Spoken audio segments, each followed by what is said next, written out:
Headline sponsored by Abhilashi Group of Institution. Join us to beat the crowd. मुख्यमंत्री ने video conferencing के जरिए आवास योजनाओं के लाभार्थियों के साथ की बातचीत। बोले, अपना घर होना प्रत्येक व्यक्ति का सपना, प्रदेश सरकार वित्तीय सहायता प्रदान कर सपनों को कर रही पूरा।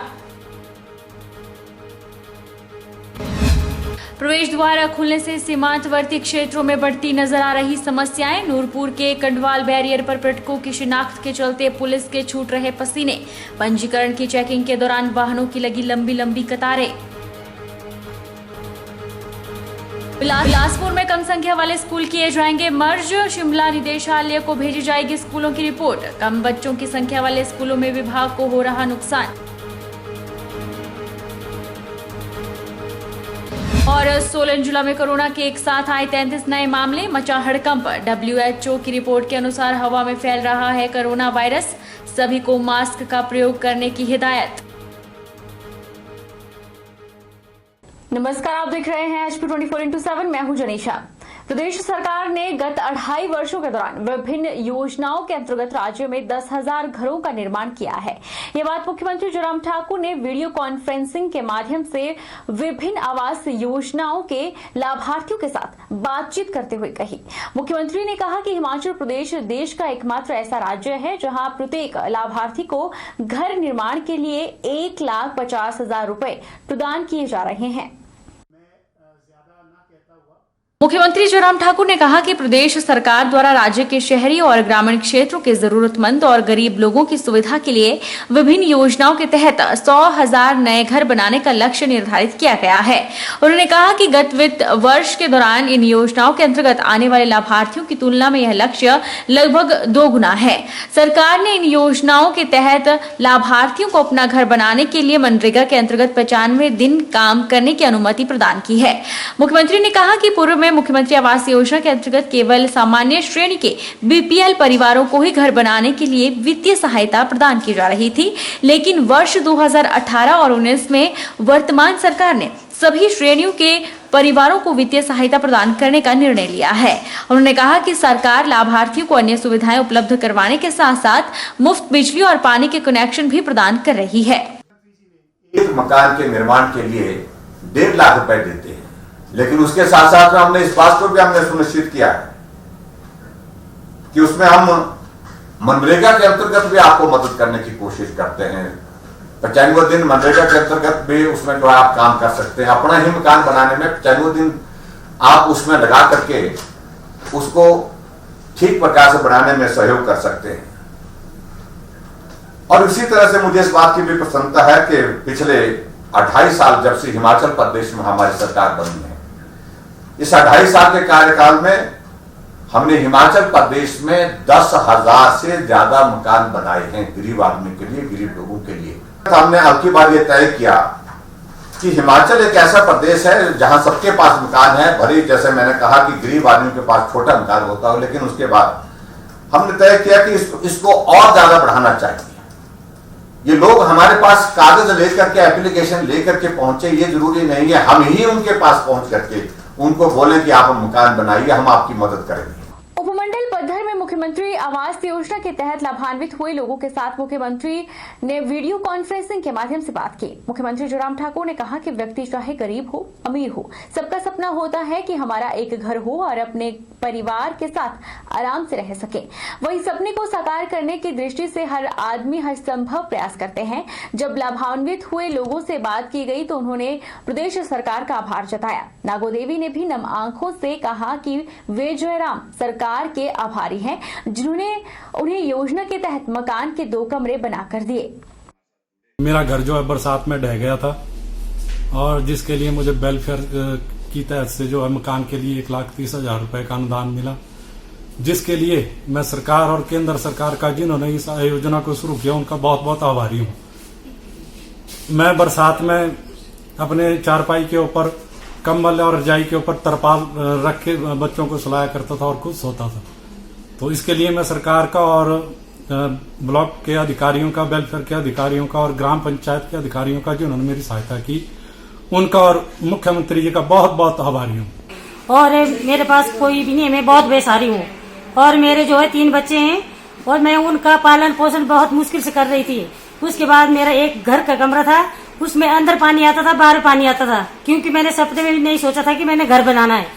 उसके बाद जो मुख्यमंत्री आवास योजना के तहत मेरे को 1.5 लाख रुपए मिला, उससे जो है मैंने अपने घर का निर्माण किया।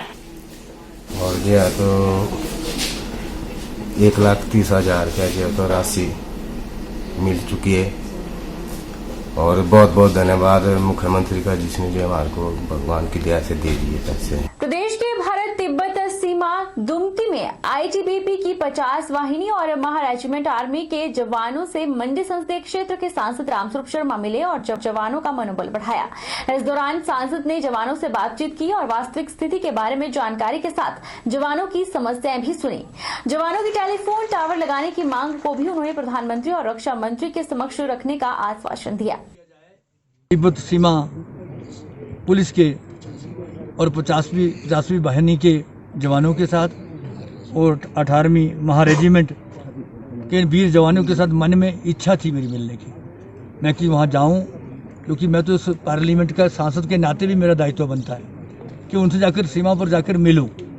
तो बड़ी इच्छा थी मन में और आज इच्छा पूरी हुई। आज जवानों के साथ जिस तरह मिलने का मौका मिला, वीर जवानों के साथ, अधिकारियों के साथ, और जिस जोश के साथ, जिस उत्साह के साथ हमारे आईटीबीपी के जवान, हमारे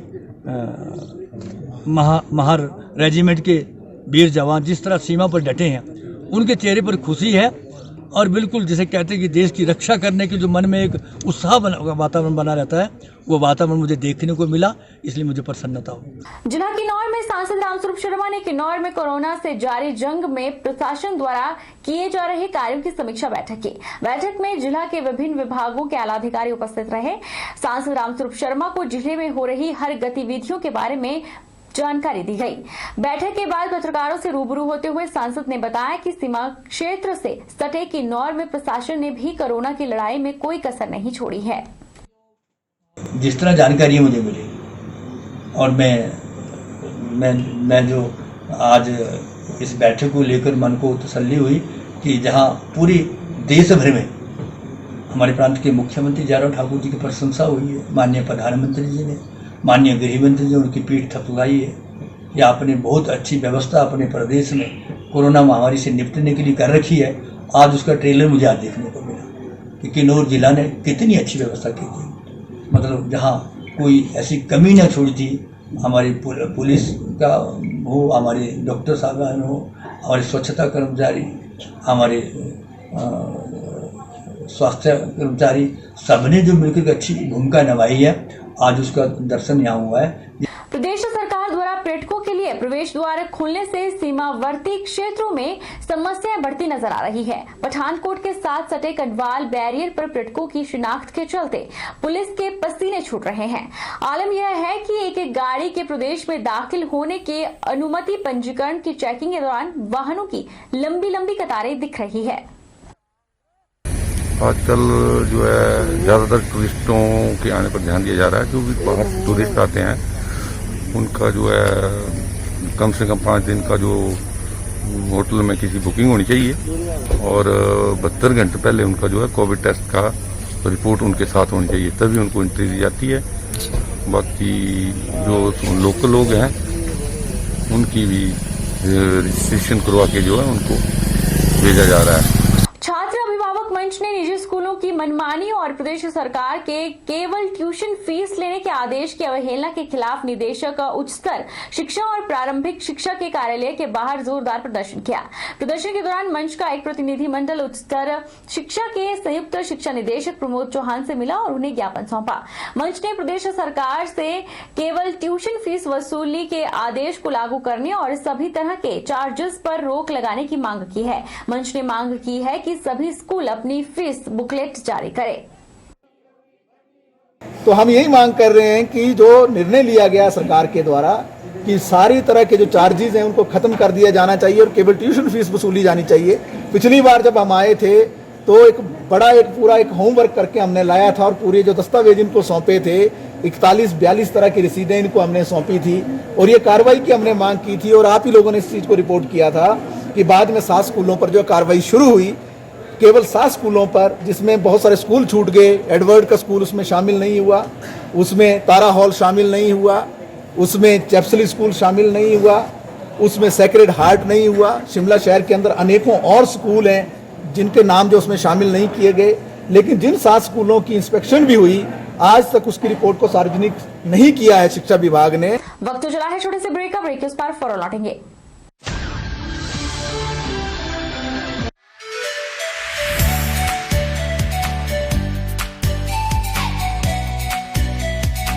Abhilashi Group of Institution. Here you can get admission in 2020 and 21 for BTech in Civil, Mechanical, Electrical and Computer Science Engineering, Diploma in Civil, Mechanical and Electrical Engineering, B Pharmacy, B.Ed, D.L.Ed, MSc, Physics, Chemistry, Botany, A&M, GNM, BSc Nursing and Post Basic BSc Nursing courses. For detailed inquiry, please contact Abhilashi Group of Institutions near Chowk, Tehsil Badh, District Mandi, Himachal Pradesh.